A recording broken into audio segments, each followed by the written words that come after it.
Hello everyone and welcome back to my channel. In this video I'll be doing a prediction for the second semi-final of the Eurovision 2023. 16 songs are competing in the second semi-final, but only 10 can advance to the grand final, and in this video I'll give you my prediction of who those 10 will be. Disclaimer: first of all, this is not my personal opinion. This is who I think will qualify, not who I want to qualify. Those are two very different things, so bear that in mind. And second of all, this is just what I think right now. It doesn't mean that I will think the same when we see all the songs performed on the live stage in Liverpool, because the live performance is a big part of the overall package that determines who will go through to the grand final. So I've made this cute little graphic you can see right here. Oh, actually, well, I made the four categories here. So we have qualify, Finns qualify, Finns non-qualify, and like non-qualify, and then some amazing person made all these like logos for me and I just use them because I'm too lazy to make my own, okay? Yes. So I'm gonna put 8 songs in qualify, 2 in Finns qualify, 2 in Finns non-qualify, and then the rest are gonna be in the non-qualification position. Okay, let's just start with an easy one. I think we're gonna go with Armenia. I think Armenia is a safe qualifier for me still. I think that they do not have the best running order position, but I think that the song itself, Future Lover, and Brunette herself, those two elements are strong enough to like carry the song through to the final, regardless of the really bad running orders. But they are, you know, really placed well in the odds right now. They are favored to go through, and I think they will have no trouble with going through. So let's not waste any more time with Armenia. The next song I think we should go with is Australia. Australia is number 2 in the odds in the second semi-final to qualify with a 87% qualification chance. And I think that's pretty accurate. I think that Australia, they close off the show. The song is like meant for a televoted audience. I think everything is just in its place for Australia to qualify. And it's nice to see Australia bringing a song that is more a televote friendly song rather than a jury friendly song, even though personally, this is probably my least Australian entry ever, but I do appreciate them trying something new and targeting the televotes more than the juries, which they have done in the past. But I think that they're straight through to the final. Let's go with Austria. I think this is another easy qualification country that we should just get out of the way straight away. They are number 1 in the odds in the second semi-final to qualify with a 93% qualification chance. Tay and Selena are like great singers. They have great harmony together, and the song is so much fun. It's like one of my personal favorites. It's my number 3 probably. The song is like a televote song. Like it's made for televotes. It's not a particularly jury friendly song. There's a lot of hype around this song, and I cannot see this not qualify. Even with a bad staging, I think that they have shown that they have great voices, and the song is good enough to put them through to the final. Now let's go with San Marino. San Marino is a non-qualifier. Unfortunately, picked Jax with Like an Animal. The song, it just it's one of my least favorite songs. They are currently last in the semi-final odds to qualify, so they have a 15% qualification chance, and I honestly think it's probably even lower if we're being completely honest. I don't see this qualifying. I think the song is, it feels a little bit unoriginal. If I'm being honest, it feels a little bit lazy. It feels like something we've heard, you know, 1,000 times before, really. And I just don't think it really makes the cut for the final. I think there are other entries that are more impactful and more like immediate. Where it's like Pig Jack is like, yeah, I've heard this a lot of times, but I don't think there's anything that special going for it. And San Marino, they have a lot of trouble with getting to televote points, so I don't think that helps them either. But yeah, let's move on to the next one. Let's go with Romania. Romania is a non-qualifier as well, and they are also second last in the odds in the semifinals to qualify. I think that Romania has brought a really young performer, actually. Theodore Andre. He's actually not that old. I think he's like 19. Is that correct? I'm not sure. Don't hang me up on that. I think there's something youthful about the song and the performance, but I think that the song is very like it's not a very like easy listenable song. It's like if you're not into this kind of music, I don't think you're really gonna like it. And also the performance was, I think it was a bit of a mess. I think there was a lot of like very chaotic things on the stage, and a lot of them didn't really make sense. I have a hard time seeing how they're gonna qualify. I mean, Romania has in the past been a televote powerhouse, but recently they really have been like on a downhill curve, which is very unfortunate for them. But yeah, I don't think they will make the cut, unfortunately, for Romania. Now let's go with an interesting one. I want to go with Greece. So Greece, I want to put Greece as a fence qualifier. I think if you'd asked me before we saw the running order and everything, I would probably have put Greece as a fence non-qualifier. But I think that Greece has received the best spot in the running order that they could have possibly gotten, with drawing being singing in the first half of the first semifinal. And yeah, I mean, Greece is just a country that usually does very well at Eurovision. Also with televote, they usually do pretty well. Victor Nikos, he has a great voice. The song is very listenable. It's very just it's just like a really nice, like calming vibe, emotional, but I do think it's quite accessible for people. This is like not a song that I would be shocked if it won't qualified. You know, it is on my fence to qualify, but I wouldn't be shocked if it didn't. You know, let me put it that way. But there's something about it telling me that he's gonna qualify. But you know, it really gonna depend on the staging and also the other people, you know, being around him, like, you know, at those positions. Like, what are they gonna do with the staging? Who's gonna prevail in the end?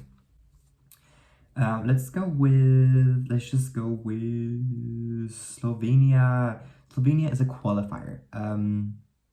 This is probably one of the best Slovenian entries, like one of the best in many years.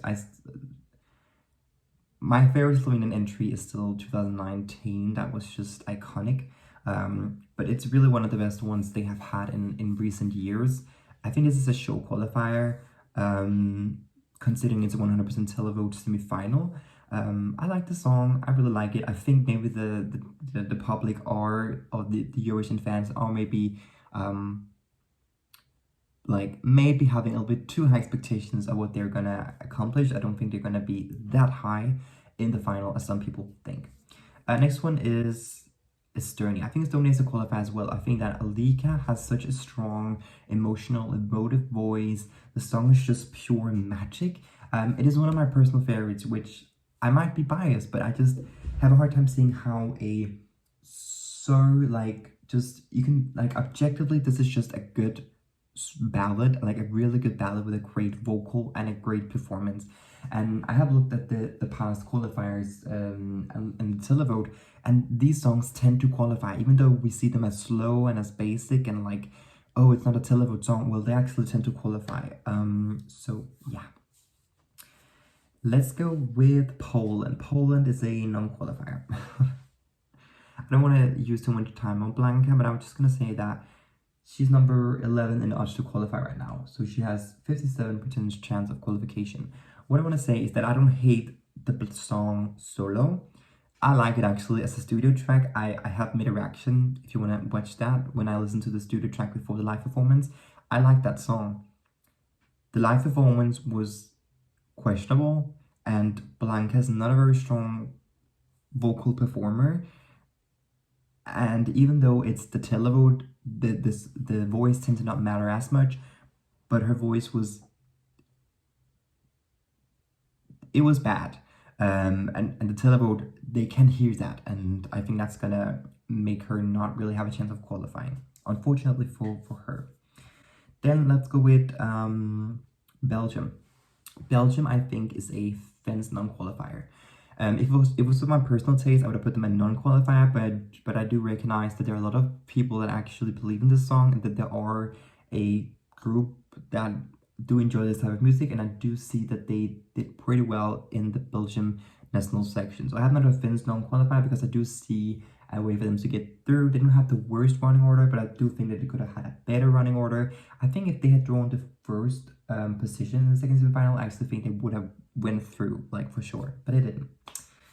Cyprus is a show qualifier. I don't even want to waste time on Cyprus. It's just a well-polished, nice pop song. It's just so good. I don't even want to know what to say. This is one of my personal favorites. I know it's basic, but it's good, it's well sung, and it's gonna be delivered on stage. Then we have Lithuania. Lithuania is through to the final as well. They have a really great running order in the very late half of the show, and the song is just very like folklore-ish, and I feel like we need this kind of like inspirational female folk ballad of the year to go through. And yeah, I see a lot of love to this around on social media, and I really do like it myself. I do wonder who's going to pick up the phone and vote. Like, I do wonder maybe a bit like who's actually going to vote for this, because I'm not going to vote for it even though I like it. So yeah, I'm leaning towards the qualifier, and I'm positive it will qualify, but you know, we shall see. Then we have 4 left. Let's go with Georgia. Georgia is a qualifier. Yes. So Georgia is a complicated one. The lyrics are nonsense. They don't make sense. Like, love is a wordless. What does that even mean? But her voice is very strong, and the sounds and all, I think it's strong enough to carry Georgia through to the final for the first time in like 5 years. Then we have Iceland. This is Norway's flag, but I think the person just mistaken it for Iceland because Iceland is not here, Norway's in the other semi-final. Iceland is non-qualifier, and the problem I have with Iceland is I feel like the song is actually good. Like, it's probably my number like 16, 17, so I do like the song. But I have like heard a lot of reviews on the song and reaction videos, and what I hear is that people just don't, it just doesn't appeal to them. And I do see that from an objective point of view. It's like, yeah, it's nice, but then you kind of move on when you've heard it. And I do wonder like what's the target audience for this song? Like, who's gonna like pick up the phone and vote? Like, who's this song meant for? I don't see a specific group of people. Like, I feel like Australia, they have this song that's just very targeted towards like a specific group of people that are gonna pick up the phone and vote. I don't see this for Iceland. That's why I have a hard time seeing it go through. They are number 14th in the odds to qualify currently. Then we have 2 songs left, Albania and Denmark. One is gonna be a Finns qualifier, and one is gonna be a Finns non-qualifier. So what I think is that Denmark will be the Finns qualifier and Albania the Finns non-qualifier. And hear me out.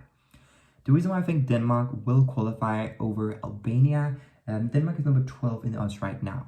The reason why I think that they will probably prevail is that Riley, he has the first spot in his first semifinal. It is usually a pretty decent spot to be the first, because you're going to be remembered for the entire show. You know, everyone is watching.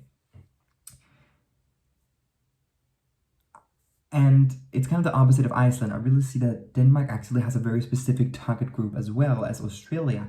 And it's like, yeah, this song is not catered to everybody, but there is this group of people that if they're going to pick up the phone and vote, I think he'll go through to the final. And I've heard that he has a big stage plans. They're actually going to like do completely different staging. They're going to like build like a stage on the stage. So they're going to have like props and stuff. So it's going to be pretty big.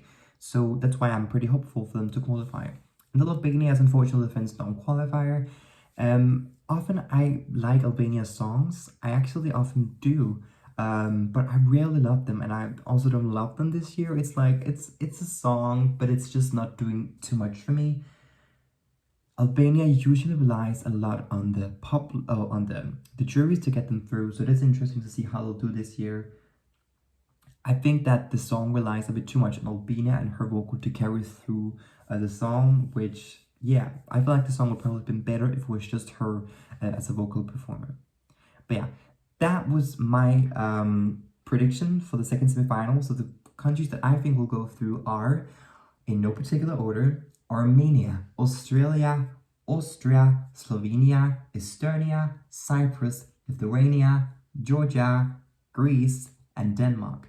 And the songs that I currently do not think will go through are Belgium, Albania, San Marino, Romania, Poland, and Iceland.